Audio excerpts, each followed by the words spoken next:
Yo, what up, guys? It's your boy Wrestle Flow. What up, Wrestle Flow fans? Um, I'm back at it today and with another video. And today we're going to be talking about the bash at the beach with AEW, right? Man, well, I gotta say that my opinion from like a couple days ago that I created a video about how AEW might be in trouble. Might, they're, they still have potential, man. They still have a lot of potential. Like the show I saw yesterday, dude, I mean, it's the talent that they have and the stuff that they are able to do is amazing. It's really refreshing when you watch wrestling. Like, the thing is that with AEW, it's like whenever I watch them, as a wrestling fan, it's just so entertaining to watch. I get it. What I said was the lack of storylines, which obviously they still need to kind of work on their storyline writing and continuity. But I feel that, obviously that could come with when they hire better writers and such. But the thing here is that, okay, so first off, this tag match that they had with the Young Bucks, Santana, and Ortiz, I think. I don't know. I'm still getting used to these new wrestlers, and it's because they're all fucking amazing. Um, and Kenny Omega and Hangman Page, dude. And then there was another tag team in here. Let me find out real quick.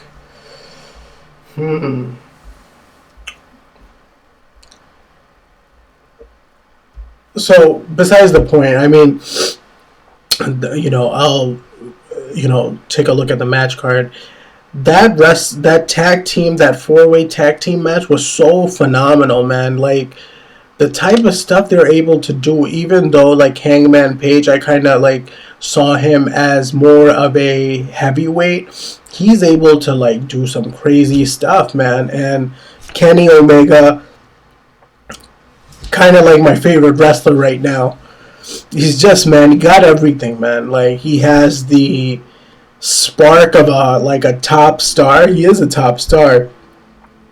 He has the moves. He gets the crowd going. Like, bro, Kenny's aura is freaking amazing. And even him, like I've seen him in the New Japan Pro Wrestling as a heel when he was like the leader of the Bullet Club.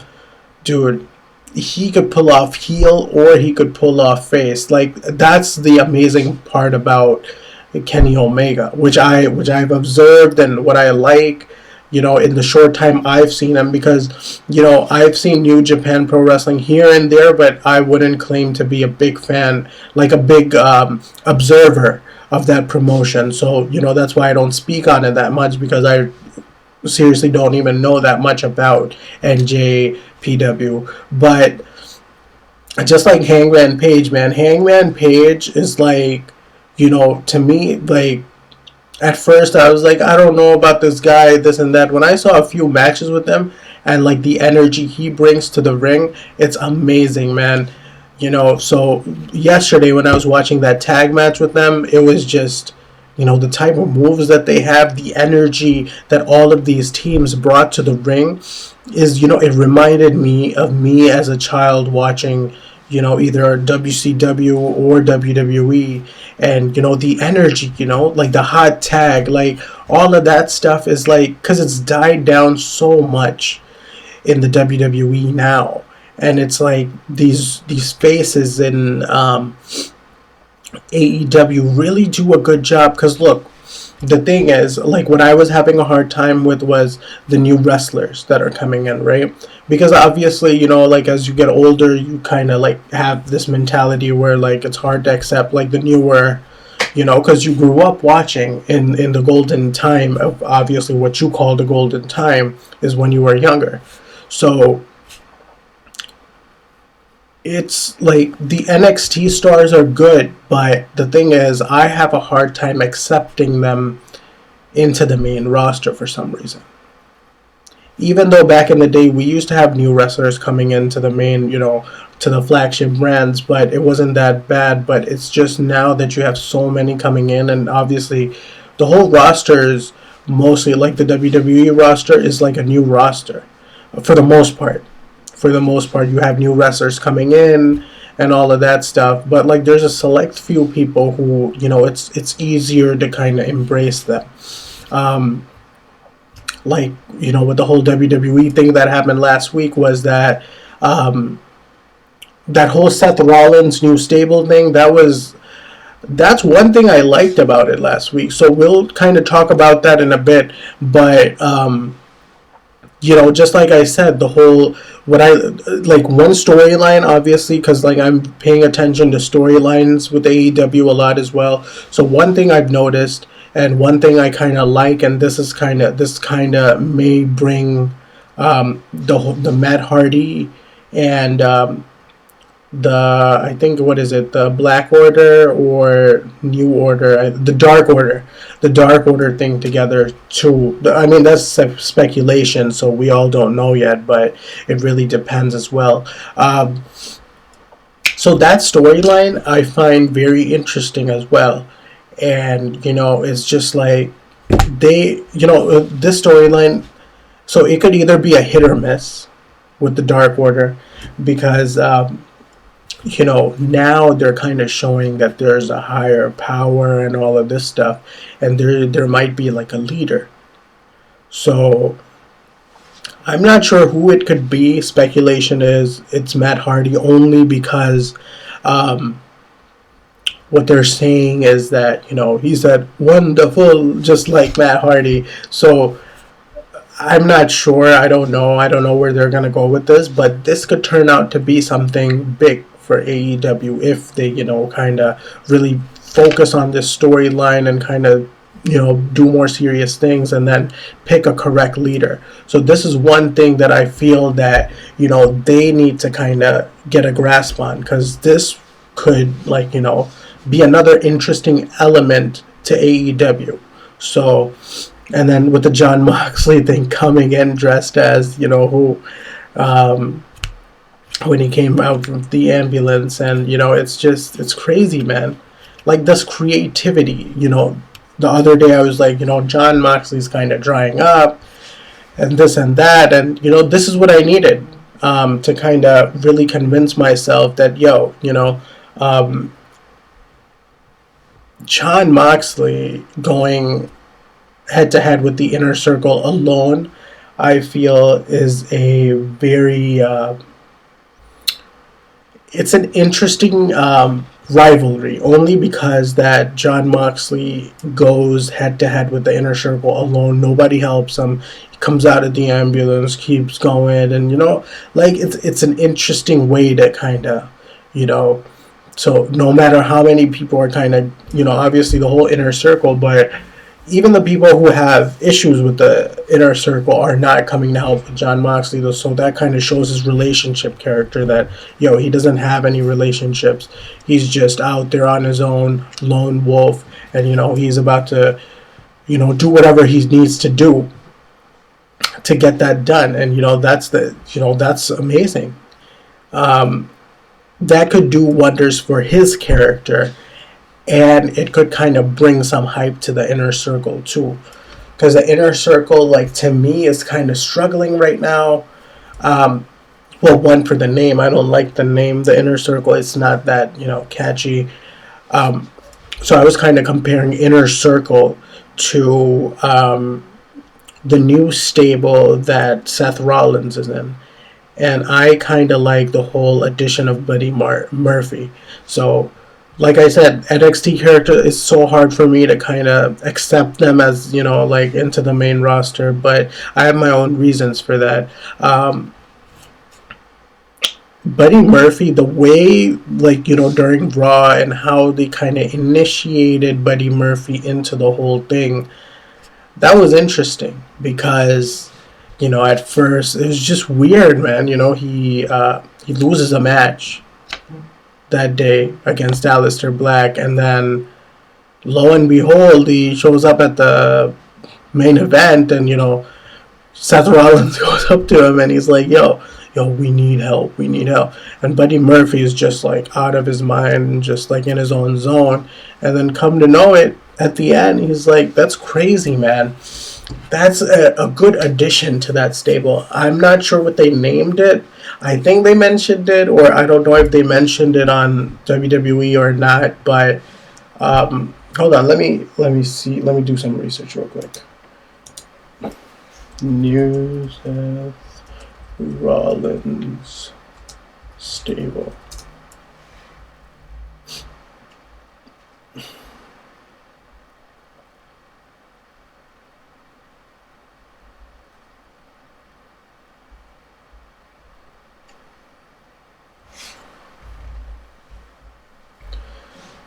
Yeah, I can't find anything, but weirdly enough, what I found was that Bray Wyatt is about to form a new faction. What?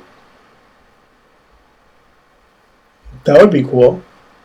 I'm all up for it. If Bray Wyatt is gonna have a new faction, he should. Because the Bray Wyatt thing is kind of dying out now a little bit. I'm sorry, guys. I'm just a little critical, but it's just one of those things. So back to the Bash at the Beach. So apparently they're gonna have a part 2 to this next week, where they're literally at like on a ship or something. I don't know. That's what I've heard. So the main event and everything it's good, man. I mean, this is what we need, and hence, the whole Eric Bischoff idea and the whole WCW reference with the whole event. It does feel like WCW. I want to see AEW to a point where they don't compete with NXT, but they compete with Raw. To me, that would be very, very, very interesting. That's what I would consider the real war. So, let's see where they go, man. I just hope that AEW keeps on going strong like this, because they have amazing stars, man. And then they just signed a new deal, which is like up to 2022 or something, or 20. I don't know. It was like not 2022, because I heard it was a 5-year deal or something. And then word is that AEW Dark is gonna go on TNT now as well. So more TV time. The more TV time they get, because we're internet fans, right? So we're going to watch it regardless, wherever it is. But the regular fan that they're trying to capture is, the more TV time. But then, once again, how many people watch TV? So it just comes back to that. So hopefully, they get enough hype, they get enough attention that, they grow as a company. This is a company I want to see grow. This is a company I want to see flourish. Because it's a genuine effort, if anything. It's genuine effort, and then there's a lot of passion that is going into AEW right now. People have big money to come to AEW. I mean, well, obviously they're still getting paid more than WWE, but, like a secure job, this and that, to kind of dibble and dabble with their career. Because it's a new company. Say what you want to say, it's still a new company. It's kind of unreliable, even though if they're getting paid more. But there's promise. People see promise in AEW, and that's what I was kind of going back and forth, and I was kind of critical of AEW a couple of days ago, and the only reason for that is because I want to see the product move. After such a long time, when even when we thought that Impact had a little, run back in 2010 and everything, I was all for Impact. I was all for TNA going, growing and stuff. And, unfortunately that didn't happen because of the, some mistakes that they made, and now it's like, even though like Impact is there, but it's just, that would be crazy. I would like to see Impact and I would like to see AEW buy Impact now. So, it's just one of those things. So, let me know your thoughts, guys, on Bash at the Beach. So sorry, guys. Bash at the Beach. What do you think is gonna happen next week? What do you think of the Dark Order? What did you think when you watched Bash at the Beach? Do you think that AEW is gonna climb up again because they're beating them at ratings apparently? So beating NXT at ratings apparently. So let's see how they go with this, and also let me know in your comments what you think about the new Seth Rollins faction with Buddy Murphy. So let's see how that goes. So let me know. Please subscribe to my channel. I'm still growing. I have 33 subscribers right now. Would appreciate your support. Help this channel become a dream. Because I'm adding passion to it. Let me know. So once we have a number of people, we could start doing live streams and raw reviews and so on and so forth. So let me know, guys. Let me know. Let me know what you think in the comments. All right, guys. I'm gonna head out. All right, guys. WrestleFlow fans. See you tomorrow. Whoa. I thought I was never mind, guys. I thought I stopped recording, but I was using the wrong mouse. So WrestleFlow fans, this is WrestleFlow signing out.